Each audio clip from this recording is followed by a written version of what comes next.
பார்த்தீர்கள். ஆனால் ஒப்பந்தப்படி கூறுகிற போது அப்போது மௌனம் காத்து 10 மாத காலம் தூங்கியதற்கு பிறகு மண்ணின் மைந்தர்கள் அந்த மேலூர் பகுதி விவசாயிகள் தன்னெழுச்சியாக 1,00,000 பேர்கள் ஆர்ப்பரித்து சென்றவுடன் உடனடியாக கடிதம் எழுதுகிற துப்பு கட்ட, மானம் கட்ட, ரோசம் கட்ட ஸ்டாலின் அவர்களே, நீ மதுரைக்கு வரலாமா? நீ தான் போய் சொல்லணும், நான் என்ன கேட்க மாட்டேன். வரக்கூடாது நீ சொல்றது அவனுக்கு கேட்க மாட்டேங்குது. நான் என்ன சொல்றது? நான் கத்துறதே கேட்க மாட்டேங்குது, நீ சொல்றது கேட்க மாட்டேன். எப்படி இந்த நன்றி அறிவிப்பு பொதுக்கூட்டத்தில் நீங்கள் பங்கேற்கிற உங்களுக்கு என்ன தகுதி இருக்கிறது? தன்சல் ஏலத்தை கொண்டு வந்தது போது அதற்கு தேவையான அனைத்து விவரங்களையும் புள்ளி விவரங்களோடு குறித்தது திமுக அரசு. இந்த உதயகுமார் சாமானிய தொண்டன் இந்த மேடையில குற்றம் சாட்டுகிறேன், அது பொய் என்றால் என் மீது வழக்கு போடும்.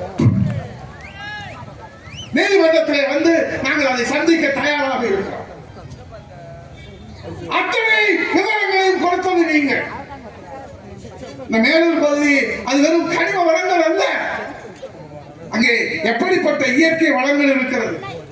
முல்லை பெரியாறு பாசன பகுதி வேளாண் மண்டலமாக அறிவிக்கப்படுமா என்று விவசாயிகள் அங்கே கேள்வி வைக்கின்றார்கள்.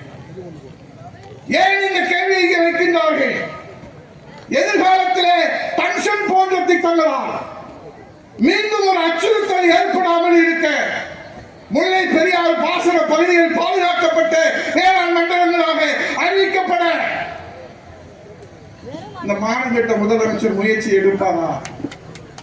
நான் கேட்கலங்க, விவசாயிகள் கேட்கலாம். தம்பி தினேஷ், விவசாயிகள் கேட்கலாம், பதில் சொல்லணும்ல. ஏன் அப்படி கேட்கிறாங்க? மேலூர் பகுதியிலே உள்ள பசுமையான மலை கோயில்களையும் பாறை குன்றுகளையும் வெறும் கனிமங்களை வழங்கும் குவாரிகளாக மட்டுமே இந்த அரசு இனி பார்க்க கூடாது. மேலூர் பகுதியிலே உள்ள ஒவ்வொரு மலை குன்றும் வரலாறு மற்றும் பல்லுயிர முக்கியத்துவம் வாய்ந்த பகுதியாக அங்கே போற்றி பாதுகாக்கப்படுகிறது. அரிக்காபட்டி மீனாட்சிபுரம் இன்றைக்கு பல்லுயிர் மரபு தளம் என்பது அதற்கு ஒரு சிறிய சான்றாகும்.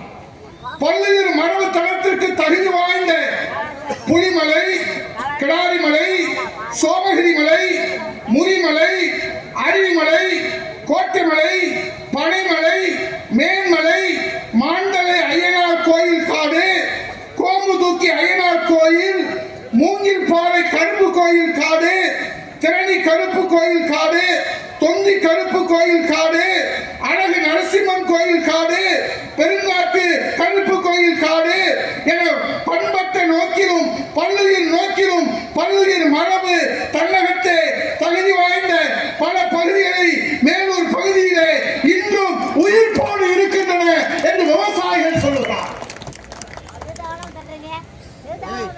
புலிப்பட்டி, பூசாரிப்பட்டி பாறை ஓவியங்கள் கண்டறியப்பட்ட வஞ்சி நகரம், கள்ளங்காடு, பால்குடி பகுதியின் பெருமையை இன்றைக்கு கற்கால சின்னங்களாக கண்டறியப்பட்டு அரிட்டாப்பட்டி, கள்ளங்காடு, புலிப்பட்டி பகுதியிலே பிற்கால பாண்டிய கல்வெட்டுகள் கண்டறியப்பட்டு இன்றைக்கு கூராணிப்பட்டி, அரிட்டாப்பட்டி பகுதியிலே முற்கால மற்றும் பிற்கால பாண்டியர் கோயில்கள் கண்டறியப்பட்டு இன்றைக்கு பால்குடி, ஆசிரியர் கல்வெட்டு, வீர சூழமணி, கண்மாய், மணிக்கான் கல்வெட்டு கண்டறியப்பட்டிருக்கிறது.